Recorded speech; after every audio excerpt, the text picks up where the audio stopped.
छत्तीसगडमध्ये अटक केलेल्या ख्रिश्चन साधूंना तात्काळ सोडून द्यावे अशी मागणी करत आज बेळगाव येथे कॅथोलिक असोसिएशन ऑफ बेलगामच्या वतीने आंदोलन करण्यात आले। छत्तीसगडमध्ये ख्रिश्चन साधूंना अटक केल्याच्या घटनेचा निषेध करून कॅथोलिक असोसिएशन ऑफ बेलगामतर्फे आंदोलन करण्यात आले। शहरातील प्रमुख मार्गावर आंदोलन काढून बेळगाव जिल्हाधिकारी कार्यालयात पोहोचून जिल्हाधिकाऱ्यांना निवेदन देण्यात आले।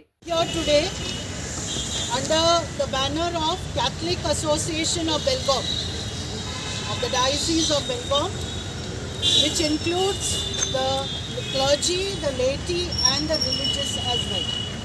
And this protest has been planned by the Catholic Association and the Religious of India, the Conference of the Religious of India, Belgaum unit and the United Christian Forum, which includes our brothers and sisters of छत्तीसगडमध्ये Christian साधूंना अटक करणे ही निषेधार्ह बाब आहे। ते दोघेही गरीब जनतेच्या उन्नतीसाठी परिश्रम घेत होते, मात्र त्यांच्यावर मानवी तस्करीचा खोटा आरोप करण्यात आलाय।